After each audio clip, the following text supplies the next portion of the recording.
Jadi surat Al-Ghasyiyah ini mengandung 5 faedah besar. Ya, mengandung 5 faedah besar. Pertama, Allah bercerita tentang keadaan manusia kelak di yaumul qiyamah dengan ayat yang berbunyi wujuhun yawma idzin khashi'ah amilatun nasibah. Pada waktu itu, yauma idzin, pada waktu itu wujuhun, wajah manusia dalam keadaan khashi'ah, tertunduk, ya, takut, malu. Kenapa? Amilatun nasibah. Karena semua aktivitas yang mereka lakukan semasa hidup di dunia hanya berakhir dengan capek, letih, dan kepayahan. Tidak diapresiasi oleh Allah, tidak dinilai oleh Allah Tabaraka wa Ta'ala. 2. Pada surat yang agung ini Al-Ghasyiyah, yakni wujuhu yawma idzin na'imah. Ada wajah-wajah manusia yang penuh dengan kebahagiaan, penuh kenikmatan, berseri-seri. Ya. Di dalam ayat ini katakan wujuhu yawma idzin nadhirah. Wajah mereka berseri-seri. Kenapa? Lisaiha radiyah. Karena pekerjaan, aktivitas ibadah, amaliyah yang mereka lakukan semasa hidup di dunia, hasilnya radiyah, menyenangkan. Itu pelajaran kedua dari ayat atau surat yang mulia ini. Kemudian yang ketiga, Allah memerintahkan kepada para hambanya untuk memperhatikan sebagian dari makhluk yang telah Allah ciptakan. Dalam hal ini ada 4 makhluk ciptaan Allah yang Allah perintahkan kita untuk memperhatikannya. Afala yanzuruna ilal ibli kaifa khuliqat. Apakah mereka tidak memperhatikan bagaimana onta diciptakan? Wa ilas samai kaifa rufi'at. Kepada langit, tidakkah mereka memperhatikan bagaimana Allah tinggikan?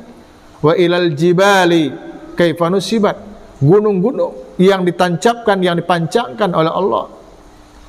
Wa ilal ardi kaifa sutihat. Kepada bumi, tidakkah mereka memperhatikan bagaimana bumi kaifa sutihat, bagaimana Allah hamparkan? Banyak makhluk Allah itu banyak, tapi dalam surat ini ada 4 yang termasuk makhluk-makhluk besar dan hebat. Kenapa harus diperhatikan? Dengan melakukan, memperhatikan, mengamati, menghayati ciptaan Allah yang besar ini, termasuk onta yang penuh dengan keajaibannya, datang keyakinan yang mengantarkan dia kepada kebesaran dan keagungan Allah. Dia yakin betapa agungnya Allah, betapa kuasanya Allah terhadap alam semesta ini. Itu dengan cara melihat bagaimana ciptaan-ciptaan Allah Tabaraka wa Ta'ala. 3. Yang keempat, kandungan agung di dalam ayat ini adalah fadzakir.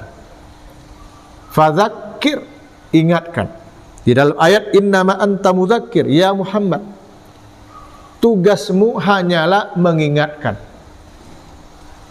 Lasta alaihim bimusaitirin, kamu tidak bisa memaksakan mereka. Iya, urusan hidayah adalah urusan Allah. Banyak ayat-ayat dalam Quran menyebutkan, misalnya ketika Rasulullah bersedih di saat pamannya Abu Thalib wafat, tidak berhasil diislamkan, Allah turunkan ayat innaka la tahdi man ahbabta walakinnallaha yahdi may yasha. Engkau tidak bisa memberikan hidayah sekalipun kepada orang yang engkau cintai, tetapi hanya Allah lah yang bisa memberikan hidayah kepada siapa yang Dia kehendaki. Di dalam ayat lain, laisa alaika hudahum, tidak ada kewajiban atas engkau ya Muhammad untuk memberikan hidayah kepada mereka. Kewajibanmu apa? Tablighur risalah, untuk menyampaikan. Menerima atau tidak bukan tanggunganmu, tetapi tanggungan Allah. Itu Rasulullah. Lalu siapa kita?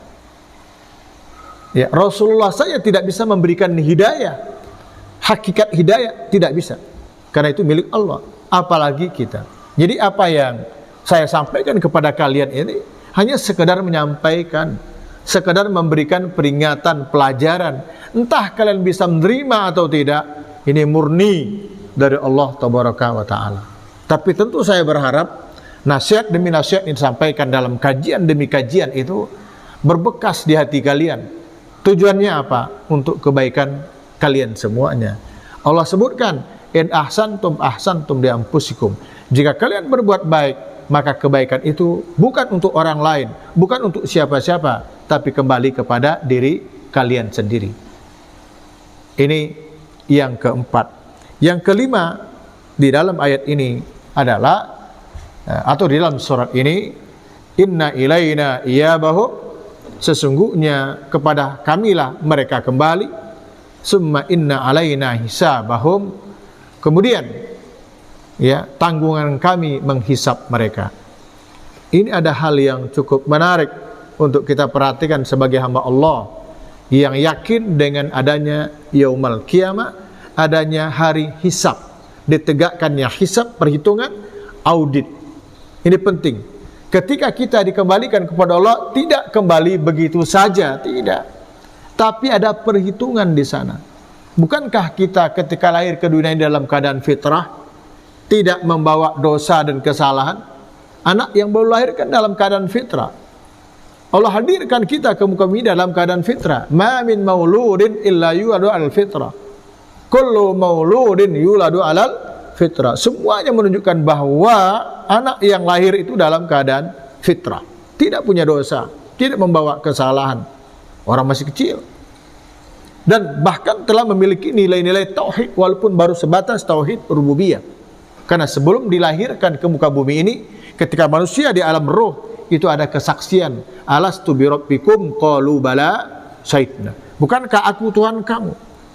Mereka menjawab, benar ya Allah, kami bersaksi. Ini menunjukkan bahwa kita yang lahir dalam keadaan fitrah, pertama kita tidak membawa dosa dan kesalahan, yang kedua kita sudah lahir di atas dasar tauhid, sudah mengakui rububiyah Allah Tabaraka wa Ta'ala. Nah, giliran kembalinya sudah banyak dosa dan kesalahan, itu yang dihisab. Itu yang dihisab. Hasil hisabnya nanti diberikan catatan-catatan, kemudian ditimbang. Ketika ditimbang baru ketahuan, fa amma man saqulat mawazinuhu fa huwa fi 'ishatir radiyah. Kalau hasil timbangannya ternyata kebaikannya mendominasi, lebih dominan daripada keburukan, surga.